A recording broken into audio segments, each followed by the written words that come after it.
Doctor ortho Ayurvedic oil and capsule. अब दर्द भी घुटने टेकेगा। बंगाल असम को पीएम मोदी की सौगात। बंगाल के बाद असम को दी नई उर्वरक संयंत्र की दी उपहार। कहा, असम के विकास ने पकड़ी रफ्तार, हमारी सरकार करती रहेगी विकास। विदेश मंत्री एस जयशंकर का सामने आया बयान। कहा, आज की दुनिया गठबंधन की राजनीति जैसी, भारत को लचीला बने रहना चाहिए। हिजाब को लेकर चर्चा में आई नुसरत परवीन की नौकरी पर अब भी सस्पेंस बरकरार। नुसरत परवीन अब तक ज्वाइन नहीं की है ड्यूटी। नीतीश के हिजाब हटाने को लेकर नुसरत आई थी चर्चा में। रेलवे ने टिकट के किराए में बढ़ोतरी का किया ऐलान। लंबी दूरी की यात्रा महंगी, एसी और मेल एक्सप्रेस के टिकट के दामों में की बढ़ोतरी। 26 दिसंबर 2025 से लागू होगी नई किराया दरें।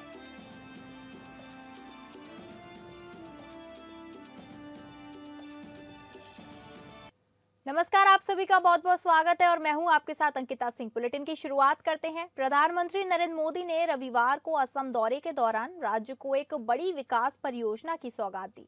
पीएम मोदी ने डिब्रूगढ़ जिले में 10,601 करोड़ रुपए की लागत से बनने वाले नए उर्वरक संयंत्र की आधारशिला रखी। यह संयंत्र सालाना करीब 12 लाख मीट्रिक टन उर्वरक उत्पादन की क्षमता वाला होगा। इस मौके पर आयोजित विशाल जनसभा को संबोधित करते हुए प्रधानमंत्री ने कहा कि आज असम और पूरे पूर्वोत्तर के लिए ऐतिहासिक दिन है। नामरूप और डिब्रूगढ़ लंबे समय से जिस परियोजना का इंतजार कर रहे थे, वह सपना अब साकार हो रहा है। उन्होंने बताया कि इस क्षेत्र में औद्योगिक प्रगति का एक नया अध्याय शुरू हो गया है। इससे पहले गुवाहाटी में एयरपोर्ट के एक नए टर्मिनल का उद्घाटन भी किया गया था।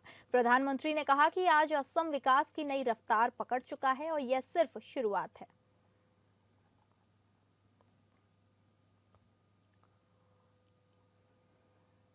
हर राज्य एक साथ प्रगति करे और विकसित भारत के मिशन में अपना योगदान दे। हमारी सरकार इस दिशा में काम कर रही है और मुझे खुशी है कि आज असम और पूर्वोत्तर हमारे इस मिशन का नेतृत्व कर रहे हैं। हमने एक्ट ईस्ट पॉलिसी के जरिए पूर्वोत्तर को प्राथमिकता दी और आज हम असम को भारत के ईस्टर्न गेटवे के रूप में उभरता देख रहे हैं। असम भारत को आसियान देशों से जोड़ने के लिए ब्रिज की भूमिका निभा रहा है। ये शुरुआत अभी बहुत आगे तक जाएगी और असम कई क्षेत्रों में विकसित भारत का इंजन बनेगा। साथियों, आज असम और पूरा नॉर्थ ईस्ट भारत के विकास का नया प्रवेश द्वार बन रहा है। मल्टी मॉडल कनेक्टिविटी के संकल्प ने इस क्षेत्र की दिशा और इसकी दशा दोनों बदली है।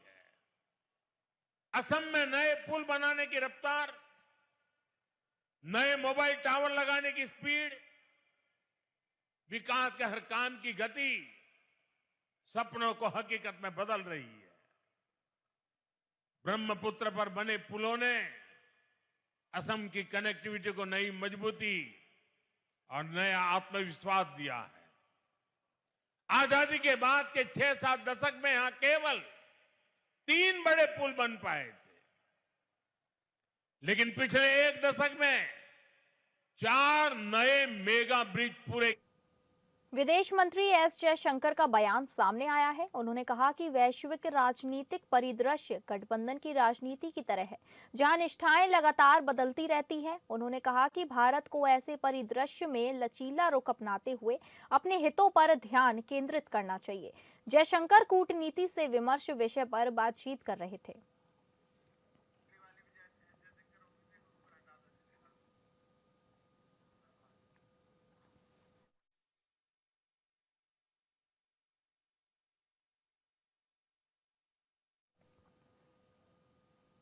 बिहार में हिजाब को लेकर चर्चा में आई आयुष डॉक्टर नुसरत परवीन ने अब तक अपनी ड्यूटी ज्वाइन नहीं की है। अधिकारियों के मुताबिक शनिवार शाम तक उन्होंने पदभार ग्रहण नहीं किया, जबकि ज्वाइनिंग की समय सीमा को विशेष मामले में आगे बढ़ाया गया है। दरअसल सोमवार को पटना स्थित मुख्यमंत्री सचिवालय में नियुक्ति पत्र वितरण कार्यक्रम आयोजित किया गया था। इसमें बिहार के मुख्यमंत्री नीतीश कुमार ने हिस्सा लिया था और चयनित आयुष डॉक्टरों को नियुक्ति पत्र बांटे जा रहे थे। इस दौरान जब महिला डॉक्टर नुसरत परवीन नियुक्ति पत्र लेने मंच पर पहुंची तो मुख्यमंत्री नीतीश कुमार ने उन्हें नकाब पहने देखा तो पूछा कि ये क्या है। इसके बाद उन्होंने नकाब हटा दिया। इस पूरी घटना का वीडियो सोशल मीडिया पर वायरल हो गया और इसके बाद बड़ा राजनीतिक विवाद खड़ा हो गया। विपक्ष ने सरकार को आड़े हाथों लिया। पटना के सिविल सर्जन अविनाश कुमार सिंह ने बताया कि नुसरत परवीन ने शनिवार शाम 7 बजे तक ड्यूटी ज्वाइन नहीं की थी। उन्होंने बताया कि जानकारी मिली है कि ज्वाइनिंग की अंतिम तारीख 20 दिसंबर के बाद बढ़ा दी गई है। अब यह देखना होगा कि नुसरत परवीन सोमवार को ड्यूटी ज्वाइन करती हैं या नहीं।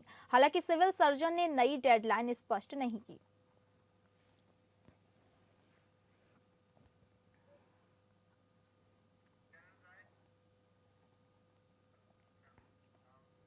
केंद्रीय गृह राज्य मंत्री नित्यानंद राय ने संजय सरावगी को बिहार बीजेपी का प्रदेश अध्यक्ष बनने पर बधाई दी है। उन्होंने कहा कि संजय सरावगी बीजेपी की वैचारिक धरती से निकले नेता हैं और उनके नेतृत्व में पार्टी बिहार में नई ऊंचाइयों तक पहुंचेगी।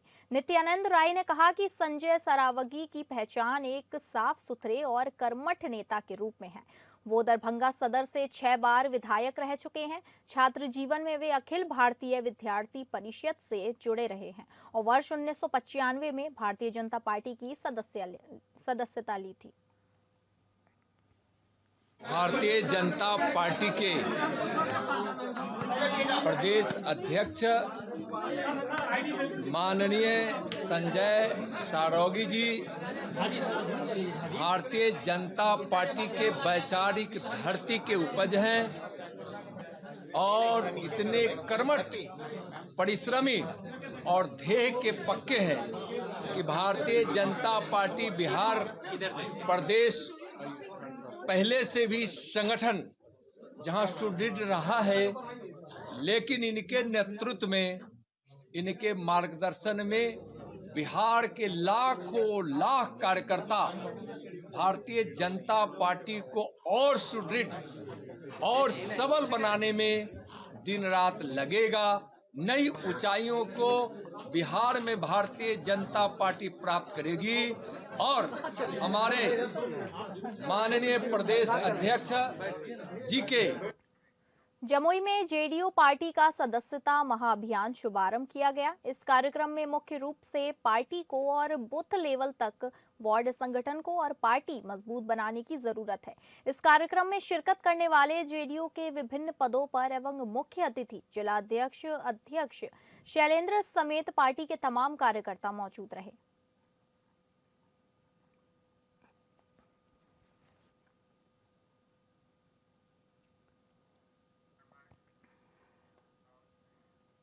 बोकारो में चल रहे सांसद खेल महोत्सव में कबड्डी, क्रिकेट और आर्चरी खेलों का धनबाद सांसद ठुल्लू महतो द्वारा शुरुआत की गई। सांसद ने कहा, खेल महोत्सव द्वारा प्रधानमंत्री नरेंद्र मोदी युवा खिलाड़ियों को प्रोत्साहित करने का काम कर रहे हैं। सांसद प्रतियोगिता में शामिल खिलाड़ियों से मिले और प्रतिभागियों को प्रोत्साहित किया। मीडिया से बात करते समय उन्होंने कहा, झारखंड में प्रतिभावान खिलाड़ियों की कमी नहीं है, लेकिन सहयोग न मिलने के कारण कहीं ना कहीं वह सीमित हो जाते हैं। साथ ही साथ सांसद ठुल्लू महतो ने CSR फंड और DMFT फंड के हो रहे दुरुपयोग की बात भी कही है। बच्चे आगे बढ़ेंगे, उनको हर तरह का सहयोग करके हमारे केंद्र सरकार के द्वारा उन्हें सहयोग किया जाएगा। एक सांसद होने के नाते भारतीय जनता पार्टी की ओर से वैसे बच्चे को, प्रतिभाशाली बच्चे को सहयोग करके उनको अभी जिला स्तरीय खेल करवा रहे हैं, राज्य स्तरीय खेल होगा, इंटरनेशनल में हम लोग खिलाने का काम करेंगे और उनको आगे बढ़ाने का काम करेंगे। CSR का जो फंड रहता है उससे भी कंपनी, देखिए CSR का फंड, DMFT का फंड किस तरह से लूट मचा है इस राज्य सरकार के नेतृत्व में, इससे किसी से छुपा हुआ नहीं है। ये आप लोग भली भांति समझ सकते हैं कि DMFT फंड हो, CSR फंड हो, सब लुटेरे लोग लूट रहे हैं। कोई भी सामाजिक काम में उनका पैसा का उपयोग नहीं हो रहा, आने वाली पीढ़ियों के प्रति उपयोग नहीं हो रहा, समाज के लिए उपयोग नहीं हो रहा, गरीबों के लिए उपयोग नहीं हो रहा है। वो बड़े बड़े अफसर, भ्रष्टाचार नेता लोग, गुंडे लोग उस पैसा को खा रहे हैं, मगर वैसे लोग को भगवान तो माफ नहीं करेंगे, मगर जनता भी माफ नहीं करेगा। झारखंड के चाईबासा में नोआ मुंडी प्रखंड के बाल जोड़ी गांव की घटना ने पूरे क्षेत्र को झकझोर कर रख दिया है। एक असहाय पिता डिम्बा चंतोबा अपनी 4 माह की नवजात शिशु को इलाज के लिए सदर अस्पताल चाईबासा लाए थे, जहां इलाज के दौरान बच्चे की मृत्यु हो गई थी। इससे भी अधिक अमानवीय स्थिति तब सामने आई जब अस्पताल प्रशासन की लापरवाही के कारण पिता को अपने मृत शिशु का शव थैली में लेकर रात में सुदूर जंगल क्षेत्र स्थित अपने गाँव लौटना पड़ा। आपको बता दें कि मजबूर पिता ने काफी देर तक अस्पताल में एम्बुलेंस का इंतजार किया, उसके बावजूद भी एम्बुलेंस नहीं आई। वहीं पिता ने अपने 4 माह के बच्चे का शव थैली में भरकर घर ले चला। वहीं अस्पताल के सिविल सर्जन से बात करने पर सिविल सर्जन ने कहा कि बच्चे को उनके पिता 18 तारीख को इलाज के लिए अस्पताल लाए थे, जिसकी इलाज शुरू कर दिया गया था, लेकिन सुधार नहीं आने पे बच्चे को बेहतर इलाज के लिए जमशेदपुर MGM हॉस्पिटल रेफर कर दिया गया था, लेकिन उनके पिता डिम्बा चंतोबा ले जाने से इनकार कर रहे थे।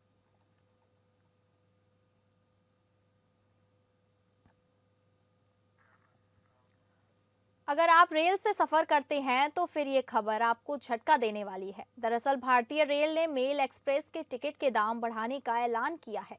रेलवे की ओर से किराए में ये बढ़ोतरी 26 दिसंबर से लागू होने जा रही है।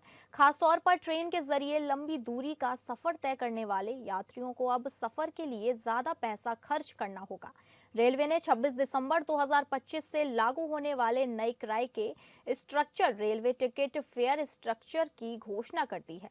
इसमें ऑर्डिनरी क्लास में 215 किलोमीटर से कम की रेल यात्रा पर कोई बोझ नहीं बढ़ाया जा सकता है, यानी इसके लिए किराए में कोई भी बढ़ोतरी नहीं की गई है। लेकिन 215 किलोमीटर से ज्यादा की यात्रा के लिए ऑर्डिनरी क्लास में 1 पैसे प्रति किलोमीटर और मेल एक्सप्रेस नॉन एसी और एसी क्लास के लिए 2 पैसे प्रति किलोमीटर किराए में बढ़ोतरी लागू होने जा रही है। दिल्ली के उस बंद कमरे में नोटों की गड्डियां इस कदर बिखरी थी कि सीबीआई के अनुभवी अफसरों की भी आंखें फटी रह गई। अलमारियां खोली गईं तो कपड़े कम और गुलाबी नोटों के बंडल ज्यादा थे। आलम यह था कि छापेमारी करने गई टीम नोट गिनते गिनते थक गई, लेकिन खजाना खत्म होने का नाम नहीं ले रहा था। देश की सुरक्षा का जिम्मा संभालने वाली वर्दी के पीछे भ्रष्टाचार का ऐसा भीभत्स चेहरा छिपा होगा, इसकी कल्पना शायद ही किसी ने की थी। 2.25 करोड़ रुपए का कैश, दुबई से जुड़े तार और पति पत्नी दोनों ही कर्नल रैंक के अधिकारी। यह महज एक रिश्वत का मामला नहीं बल्कि भरोसे का कत्ल है। जब रक्षक ही करोड़ों के लालच में भक्षक बन जाए तो पूरे सिस्टम की नींव हिल जाती है।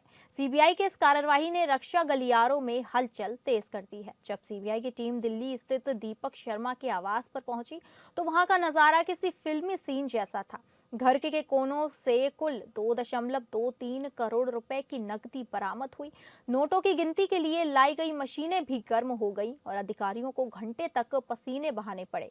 श्रीगंगानगर से भी 10 लाख रुपए नकद और कई संदिग्ध दस्तावेज जब्त किए गए हैं। ये भारी भरकम रकम बता रही है कि ये खेल लंबे समय से चला आ रहा था।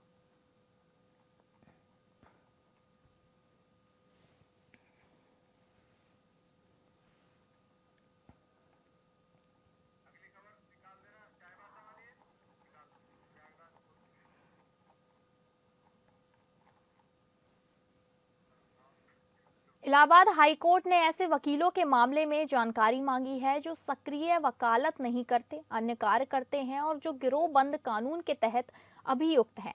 न्यायमूर्ति विनोद दिवाकर की एकल पीठ ने इटावा निवासी अधिवक्ता मोहम्मद वकील की याचिका की सुनवाई करते हुए संबंधित जिलों के पुलिस कमिश्नरों, सीनियर पुलिस अधीक्षकों को निर्देशित किया है कि वह इस प्रक्रिया की व्यक्तिगत रूप से निगरानी करें और यह सुनिश्चित कराएं कि थाना अध्यक्षों द्वारा दी गई जानकारी किसी भी प्रभाव, दबाव या बाहरी बातों से मुक्त हो। कोर्ट ने यूपी बार काउंसिल के अधिवक्ता अशोक कुमार तिवारी का वो पत्र रिकॉर्ड कर लिया जिसमें कहा गया है कि ऐसे वकीलों का लाइसेंस ऑफ प्रैक्टिस निलंबित किया जाएगा जिनकी पुलिस ने हिस्ट्री शीट खोल रखी है अथवा जो गैंगस्टर के रूप में दर्ज है। काउंसिल की तरफ से ये भी बताया गया कि ऐसे 98 वकीलों के खिलाफ उसने स्वतः संज्ञान लिया और 23 के खिलाफ अनुशासनात्मक कार्यवाही लंबित है।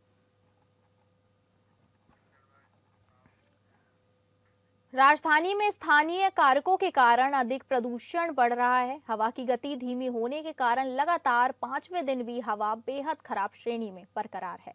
सुबह की शुरुआत धुंध और कोहरे की मोटी परत से हुई, साथ ही स्मॉग की घनी चादर भी दिखाई दी।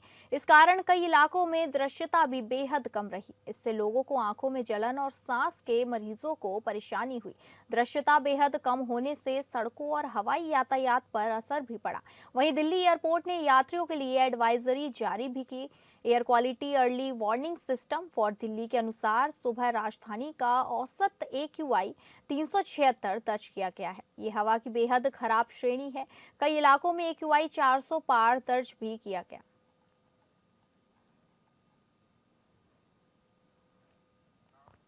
नमो भारत रेल में छात्रा व युवक का आपत्तिजनक वीडियो सामने आया है। यह वीडियो रेल में लगे CCTV कैमरे में कैद हुआ है, जिसे NCRTC के ही एक कर्मचारी ने मोबाइल में रिकॉर्ड कर सोशल मीडिया पर प्रसारित कर दिया है। ये उस कर्मचारी को उच्च अधिकारियों ने बर्खास्त कर दिया है। ये घटना मुरादनगर व मोदी नगर के बीच की है। इस घटना ने नमो भारत रेल की सुरक्षा पर भी सवाल खड़े किए हैं। सोशल मीडिया पर 4 वीडियो प्रसारित हुए हैं। चारों वीडियो नमो भारत रेल के अंदर के हैं। 2 सीट पर एक छात्रा व एक युवक बैठा है। दोनों ट्रेन में आपत्तिजनक स्थिति में है, अश्लील हरकतें करते दिख रहे हैं। दोनों बेखौफ हैं। उनके आसपास की सभी कुर्सियां भी खाली पड़ी हुई हैं। शायद छात्रा व युवक को नहीं पता था कि उनकी पूरी करतूत रेल में CCTV कैमरे में कैद हो रही है। यह घटना 24 नवंबर की शाम की है। बताया जा रहा है कि रेल की CCTV फुटेज चेक करते हुए NCRTC के किसी कर्मचारी ने मोबाइल में वीडियो को रिकॉर्ड कर इंटरनेट मीडिया पर प्रसारित कर दिया। अब शनिवार को यह वीडियो सामने आया तो अधिकारी हरकत में आए। NCRTC के मुख्य जनसंपर्क अधिकारी पुनीत वत्स ने बताया कि CCTV फुटेज से वीडियो को मोबाइल में रिकॉर्ड करने वाले कर्मचारी को बर्खास्त कर दिया गया है और भविष्य में इस तरह की घटनाएं ना हो, इसको लेकर विभाग गंभीर है।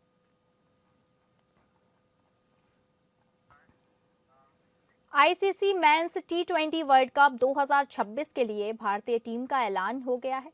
टूर्नामेंट में भारतीय टीम की कप्तानी सूर्य कुमार यादव करेंगे, जबकि खराब फॉर्म से जूझ रहे शुभमन गिल टीम का पार्ट नहीं है। टीम का उप कप्तान अक्षर पटेल को बनाया गया है।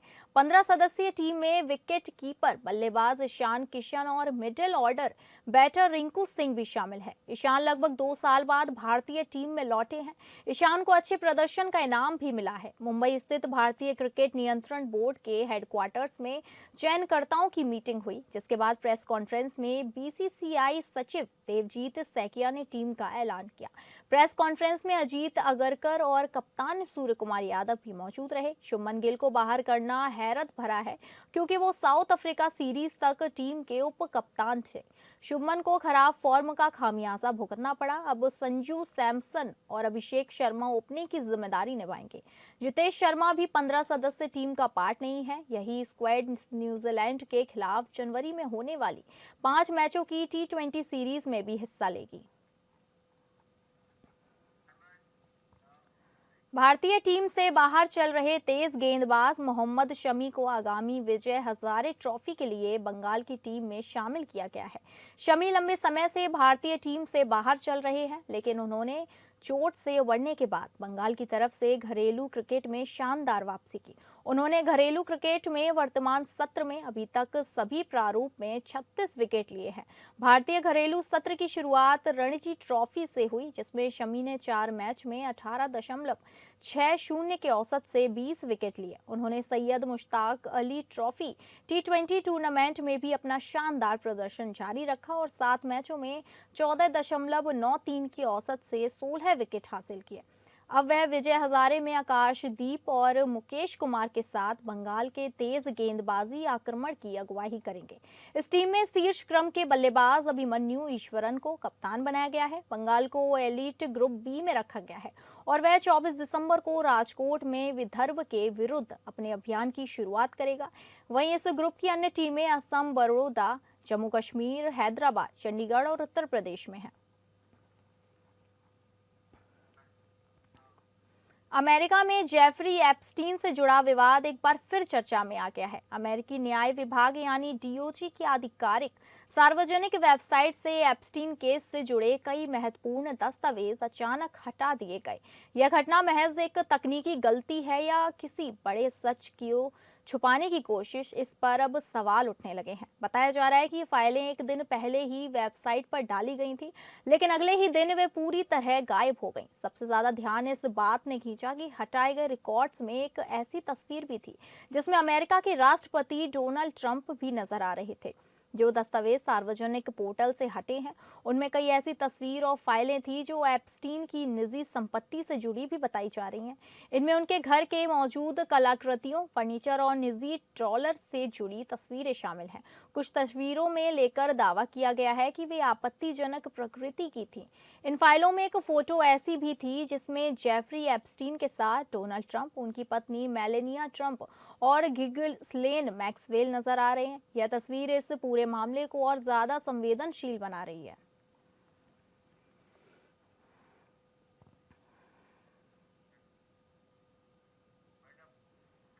फिलहाल इस बुलेटिन में इतना ही। नमस्कार।